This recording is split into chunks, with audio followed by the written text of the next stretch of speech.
Isang magandang gabi po sa lahat po ng mga tagapakinig ng Endless Love of Jesus Healing on the Air sa ilalim po ng station ng DWBM 103.9 Spirit FM. Muli po kami nagbibigay pugay sa lahat po naming mga minamahal at ginigiliw na tagapakinig sa ating bagong programang Endless Love of Jesus.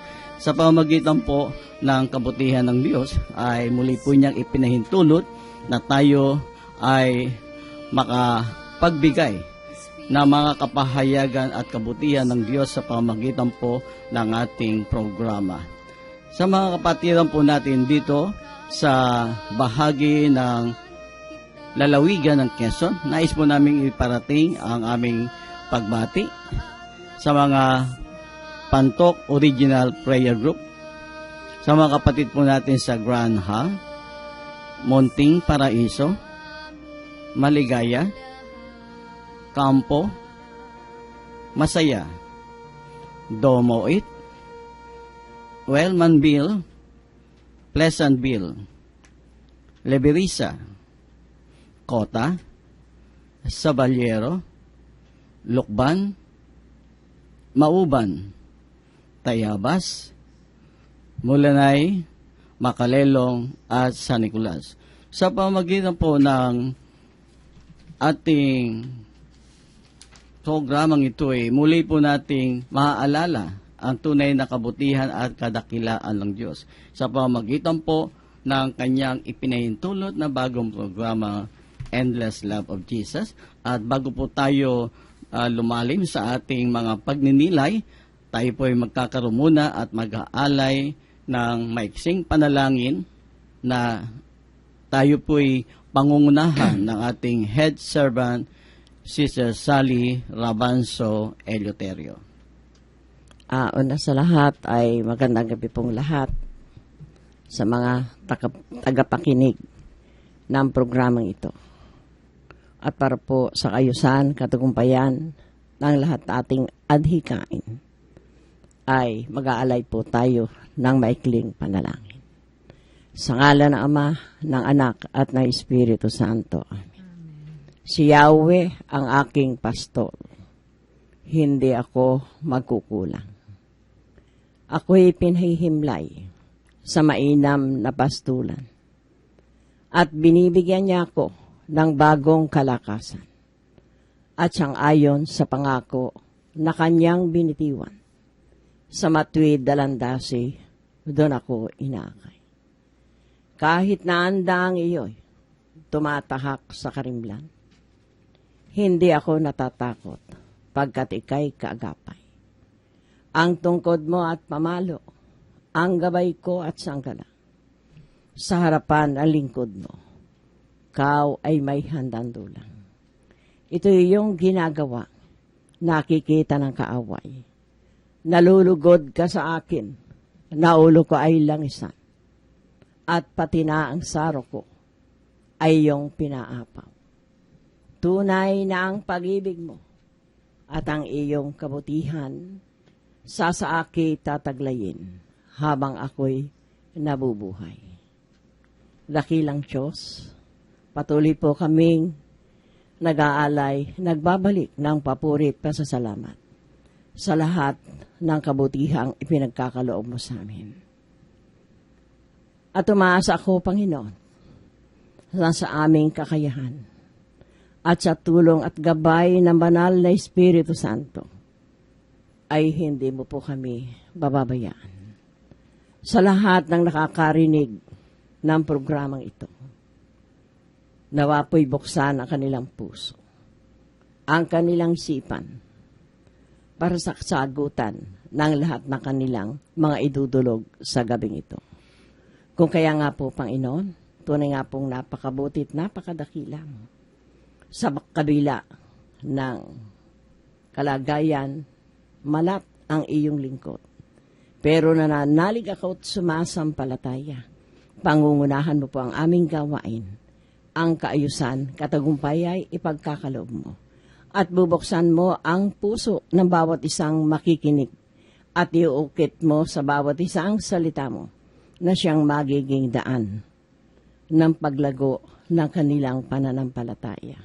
Kung kaya nga po, Ama, patuloy po kaming nagbabalik ng papurit pasasalamat. Ingatan mo po kami, gabayan, sa lahat ng sandali. Salamat po, Panginoon, at para kami lubos na maging karapat-dapat. Igawad mo po ang pagpapatawad sa bawat isa. Sapagkat nangako ka na kung malinis ang aming puso, ano man ang hihin namin, idulog, ilapit, ay hindi mo po kami bibiguin. Salamat po, Panginoon. Thank you, Lord. Thank you, Jesus. Amen and amen. Lalahati sa Ama, sa Anak, at sa Espiritu Santo. Kapara nung sa na ngayon, magpakailanman, at magpasawalang hanggan siya nawa. Sa ngalan naman ng Anak at ng Espiritu Santo. Amen. Thank you, Lord. Thank you, Jesus. Salamat sa Panginoon sa napakagandang pambungad na awitin na pinangunahan po tayo ng ating punong lingkod, Sister Sally Rabanzo, na ating pong sinasampalatayanan na lahat ng mga gawain pang Kristiyano ay kinakailangang manguna ang pananalangin, pagtitiwala at patnubay ng Diyos sa lahat ng ating mga gawain bilang isang mananampalatayang Kristiyano Katoliko. Kaya nga po tayo ay binigyan natin ng daan ang napakahalagang panalangin na ito. Nais ko rin pong ibahagi sa mga kapatid nating at mga ginigiliw na tagapakinig dito sa Endless Love of Jesus, Healing on the Air. Ang ilang mga mumunting pagninilay na ating isa sa katuparan na ating pong hahanguin sa pamagitan ng Ebanghelyo ng ating Panginoon ayon kay San Juan, Kabanata 10, Talata 7 at mga sumusunod. Si Jesus ang mabuting pastol. Kaya't muling sinabi ni Jesus, tandaan ninyo, ako ang pintuang dinaraanan ng mga tupa. Ang mga nauna sa akin ay mga magnanakaw at mga tulisan. Ngunit hindi sila pinakikinggan na mga tupa.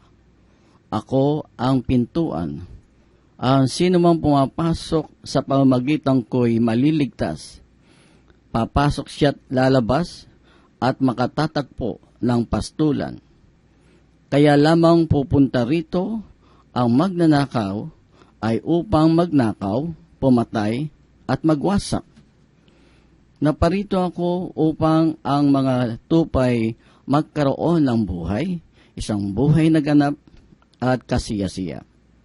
Ako ang mabuting pastol. Iniaalay na mabuting pastol ang kanyang buhay para sa mga tupa. Ang upahan ay tumatakas kapag nakikitang dumarating ang asong gubat.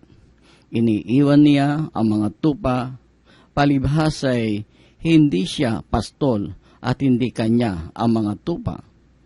Kaya't sinisila ng asong gubat ang mga ito at pinangangalat. Tumatakas siya, palibhasay upahan lamang at walang malasakit sa mga tupa.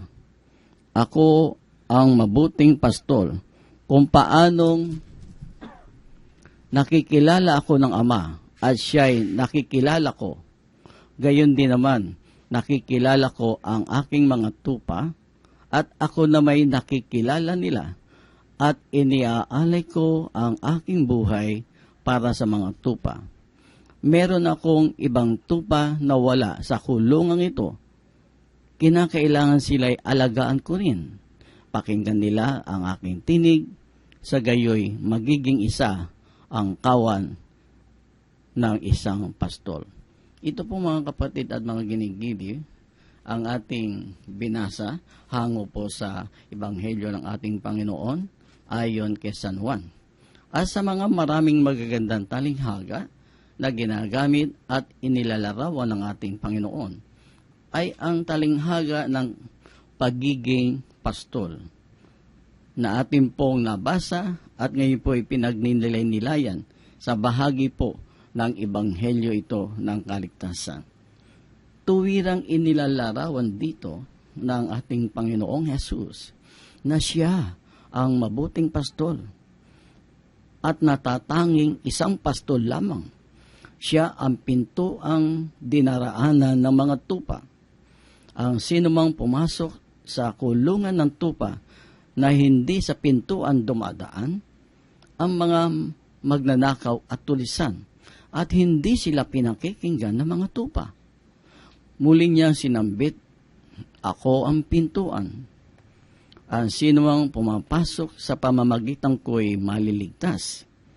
Naparito ako upang ang tupay magkaroon ng buhay, isang buhay na ganap at kasiyasiya.